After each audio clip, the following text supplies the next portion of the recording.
Welcome to this episode of Now That's Good Chemistry, a podcast devoted to exploring chemicals in our lives. I'm your host, Susan Savage.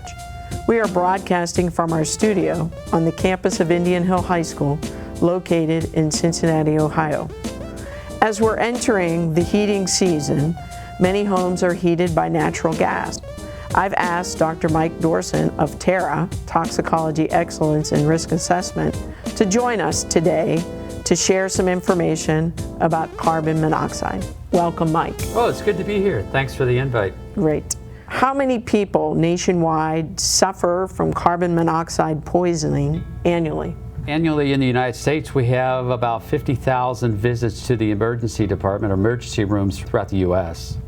Wow. Yeah. So how is carbon monoxide produced? Well, carbon monoxide is produced by burning things incompletely, incomplete combustion. A common source of that is gasoline engines. You also have cigarette smoke, which is one reason you probably should not smoke or reduce your smoking. Carbon monoxide is actually made in our bodies to a very, very small amount as well.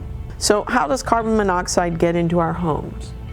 Well, it gets into the homes often by just burning things incompletely. So if you have a propane heaters can release carbon monoxide. A lot of those propane heaters have catalytic converters, that a catalytic converter is specifically designed to break down the carbon monoxide. And you have other things, I guess a gas-fired stove releases a little bit of carbon monoxide as well. So those are the two ways you can get carbon monoxide in your home. I mean, the home heating, if it's not vented well, you can get carbon monoxide in your home. So we would recommend that if you have a gas furnace, you make sure that it is well vented and maybe get it cleaned. Yeah. Before the heating season begins. I would recommend cleaning it at least once a year. The people that come in to clean it will make sure it's well vented. You can also get a carbon monoxide detector. It's like a smoke detector in that sense. Why is carbon monoxide so poisonous to humans? Oh yeah, so the reason it's so poisonous is carbon monoxide is a very energetic molecule, and it goes into your blood and it binds to hemoglobin.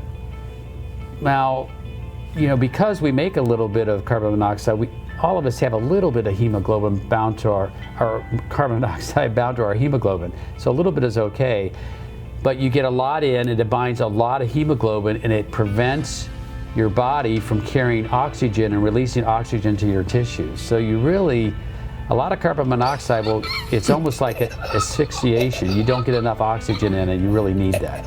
So you're basically suffocating from the inside out? Yeah, it's chemical suffocation is what it is. What are the symptoms of exposure to carbon monoxide? Well, the first symptom and the most common is a headache. Well, we get headaches for a lot of reasons, but a headache, nausea, kind of staggering around. So the headache and nausea occur first, and if you get higher concentrations, you start to get disturbances with gait and clear thinking and things like that. So, if you wake up at night in your home and you have a headache and you're nauseous, one thing you should do maybe is crack the window, get some fresh air in, because one of the antidotes to carbon monoxide poison is fresh air. Okay, that's the next question I have. What is the treatment for carbon monoxide exposure? Right, so what will happen is if you are in a situation where firefighters break into your home and they suspect carbon monoxide, they're going to take you to fresh air. And it takes about 5 hours of fresh air for you to sort of recover. And then if they think it's serious enough, they'll put you on oxygen.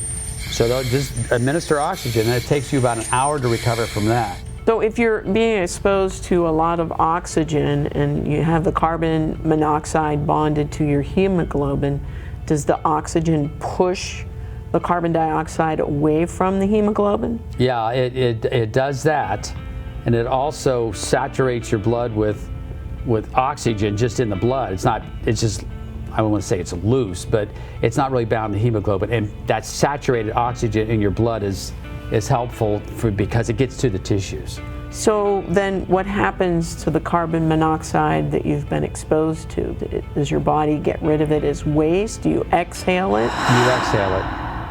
You mentioned that you think that people should get carbon monoxide detectors for their homes.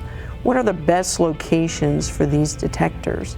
Oh, I would put it close to where you sleep. Yeah, and the reason is because when you're moving around during the day and in the houses, the doors are opening and stuff, you get a lot of fresh air fluxed in anyhow. When you sleep, and if you get nauseous or headache, you're awake. You can feel this. A lot of times when you're sleeping, you get intoxicated with carbon monoxide and you don't really wake up. Or if you wake up, you're not quite sure what's going on. A carbon monoxide detector beeping at you would be a clear indication of what's going wrong. So to recap, we would recommend as we enter the heating season, if you have a gas-powered heating system, that you get it cleaned and make sure you're having complete combustion happening. We also would recommend that you get a carbon monoxide detector, right. Yep. And that you place it somewhere close to where you are sleeping so that it could go off if you're being exposed right. to carbon monoxide. I want to thank Dr. Dourson today from TERA for joining us. Now, That's Good Chemistry is a collaboration between the students and faculty at Indian Hill High School in partnership with TERA. Our technical supervisor and Indian Hill Television Network executive producer and technology teacher, Denny Dubs. Our script supervisor and editor is English teacher Tom Millard. Our graphic designers are students Liz George and Ryan Kennebeck. Our theme music was composed by former student Preston Marks. Thanks to the faculty, staff, and administration at Indian Hill for their behind-the-scenes efforts and support. Until next time, I'm your host, Susan Savage.